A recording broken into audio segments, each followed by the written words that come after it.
अब आप देखिए कि शपथ करने के बाद हमने कई नेताओं को देखा है, या तो अपने घर जाते हैं, या मंदिर माथा टेकने जाते हैं, या फिर अपने कार्यालय में जाते हैं। लेकिन शुभेंदु अधिकारी जी ने सीधा पश्चिम बंगाल और बंगाल पुलिस की मीटिंग बुला ली।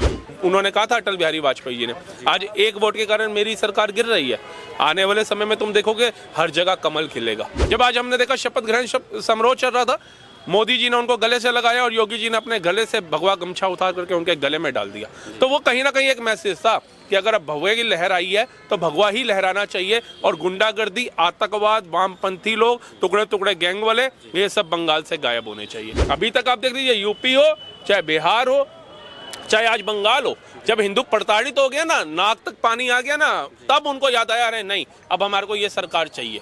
चुनाव आयोग ने उखाड़ के नहीं फेंका है, वो वहाँ पे उखाड़ के फेंका है उस मेडिकल कॉलेज की बिटिया की मां ने, जिसने हैवानियत में अपनी बिटिया खो दी थी।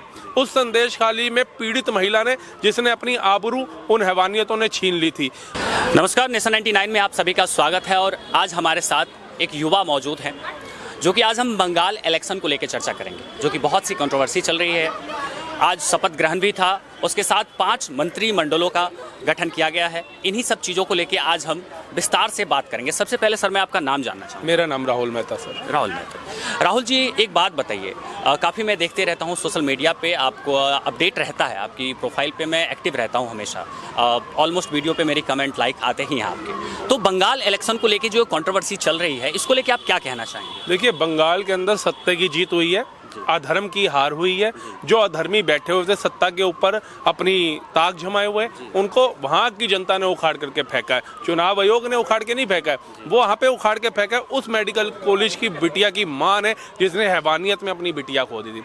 उस संदेश खाली में पीड़ित महिला ने, जिसने अपनी आबरू उन हैवानियतों ने छीन ली थी। उस काम करने वाली, घर जा जा करके बर्तन मांजने वाली महिला ने, जिसने सारी जिंदगी एक गरीबी में सहा है, उभरता बंगाल कभी नहीं देखा था। तो मुर्शिदाबाद के लोग हों, संदेश खाली के लोग हों, या मेडिकल कॉलेज में पढ़ने वाले लोग हों, उन सब ने मिल करके वहाँ पर एकत्रित होकर के नरेंद्र मोदी की सरकार को जितवाया। लेकिन ये लोग सिर्फ, इनको वोट चोरी नजर आएगी, लेकिन ईडी के हवाले से जब ममता बनर्जी फाइल छीन करके भागती हैं, तो वो फाइल चोरी करती हुई नजर नहीं आती है। तो कैसे नहीं, पूरा लॉ एंड ऑर्डर तो बीजेपी के अंडर है। वो सारी चीज़ें जैसे ही, देखिए, सरकार का गठन हुआ भी नहीं और टीएमसी के ऑफिस पे जो है बुलडोजर चल जाता है, बुलडोजर एक्शन हो जाता है, ये कहाँ का इंसान? सर, अभी आज उन्होंने शपथ ग्रहण किया है, आज उन्होंने मुख्यमंत्री पद का कार्यभार संभाला है, अब उनके अंडर आया है लॉ एंड ऑर्डर। अब वहाँ की जितनी भी संस्थाएं हैं वो सब उनके अंडर आई हैं। उससे पहले चुनाव आयोग सचार वो लगी हुई थी, ठीक है ना। अब उनके हाथ में वो आया है। अब आप देखिए कि शपथ करने के बाद हमने कई नेताओं को देखा है, या तो अपने घर जाते हैं, या मंदिर माथा टेकने जाते हैं, या फिर अपने कार्यालय में जाते हैं। लेकिन शुभेंदु अधिकारी जी ने सीधा पश्चिम बंगाल और बंगाल पुलिस की मीटिंग बुला ली, क्योंकि उन्हें समझ आ चुका है कि जिस तरीके से योगी आदित्यनाथ ने शपथ ली थी, उसके बाद यूपी पुलिस की मीटिंग बुला ली थी और बोल दिया था कि कोई भी हुड़दंगी, कोई भी दंगाई, कोई भी यूपी को जलाने वाला दिखे, उसके फट्टे बजाओ, पूरी कार्रवाई करो उनके बाद। और आज हम देखते हैं कि वो उत्तर प्रदेश उत्तम प्रदेश बन चुका है। वैसे ही सेम, जब आज हमने देखा शपथ ग्रहण समारोह चल रहा था, मोदी जी ने उनको गले से लगाया और योगी जी ने अपने गले से भगवा गमछा उतार करके उनके गले में डाल दिया। तो वो कहीं ना कहीं एक मैसेज था कि अगर अब भगवे की लहर आई है तो भगवा ही लहराना चाहिए, और गुंडागर्दी, आतंकवाद, वामपंथी लोग, टुकड़े टुकड़े गैंग वाले, ये सब बंगाल से गायब होने चाहिए। और आज वही हमारे को देखने को मिला। तो मैं सबसे पहले एक चीज़ पूछना चाहूँगा, और जिस तरह से टीएमसी के ऑफिस पे बुलडोजर एक्शन हो गया है, वहाँ के जनता जो है, वहाँ की जनता कह लीजिए, या फिर जैसे कि ममता जी का, टीएमसी के कार्यकर्ताओं का कहना है कि ये बीजेपी के गुंडे करवा रहे हैं सारे, ऐसा कहना है उनका। बैनर, होर्डिंग, पोस्टर उनके उखाड़े जा रहे हैं। ये उपद्रव मचाना कहीं का शांति है क्या? नहीं, तो एक बात बताइए, केरला के अंदर भी एक सरकार जीती है कांग्रेस की, भगत सिंह जी का पोस्टर फाड़ दिया गया, यहाँ तो फिर टीएमसी के पोस्टर फाड़े गए, और वो आज नहीं तो कल भी फाड़े जाने थे, वो लगे थोड़ी ना रहेंगे। एक सरकार हट चुकी है, अब उनके पोस्टर किस लिए रहेंगे? और एक बात बताइए, यहाँ तो फिर भगवा झंडा लहराया जा रहा है, भारत का तिरंगा झंडा लहराया जा रहा है। केरला में भी एक सरकार जीत के आई है, क्या आपने वहां पे देखे तिरंगा लहराते हुए? भगवा तो छोड़ दीजिए, वो तो वहां लहराया भी नहीं जाएगा। तिरंगे देखे लहराते हुए? वहां पे हरे झंडे लहराए जा रहे हैं, वहां पे लाल झंडे लहराए जा रहे हैं। लाल झंडे वाली सरकार सीपीआई जीत करके आई है क्या? वहां पर जीत के कौन आई? कांग्रेस गठबंधन के साथ। झंडे कौन से लहराए जा रहे हैं वहां पे? तो यही कमी है हमारे देश के अंदर, और यहाँ का हिंदू भी तभी जगेगा जब ये पलायन करने के कागार पे आ जाएगा ना, तभी। अभी तक आप देख लीजिए, यूपी हो चाहे बिहार हो चाहे आज बंगाल हो, जब हिंदू प्रताड़ित हो गया ना, नाक तक पानी आ गया ना, तब उनको याद आया अरे नहीं अब हमारे को ये सरकार चाहिए।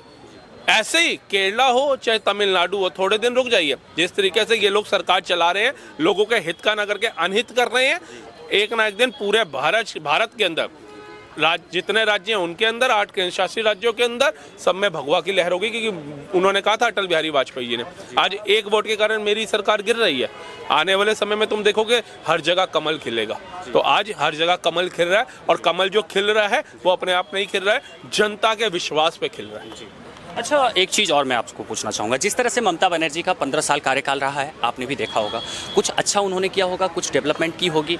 नारी शक्ति की बात करती हैं तो वो बहुत तरह की बात करती हैं। जब उन्होंने ये नहीं एक्सेप्ट किया कि वो मैं हारी ही नहीं, उन्होंने यहाँ तक कि कोर्ट में याचिका भी दायर किया है, तो इसमें कहाँ तक सही और कहाँ तक गलत है? सर, ह्यूमन डेवलपमेंट इंडेक्स के अंदर 28 राज्यों में से 27वें नंबर पे बंगाल आ चुका है, आपको पता है?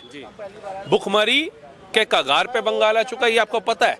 4.5 लाख भिखारी हैं पूरे भारत के अंदर, 1 लाख से ज्यादा भिखारी बंगाल के अंदर पाए जा रहे हैं, बंगाली भिखारी। ये दुर्दशा कर दी उस बंगाल की जहां बंगाली परिवार में नेताजी पैदा हुए थे, जहां रविंद्रनाथ टैगोर जी जन्मे थे, ठीक है, जहां पर बड़े बड़े अच्छे अच्छे कलाकार हमारे को मिले थे।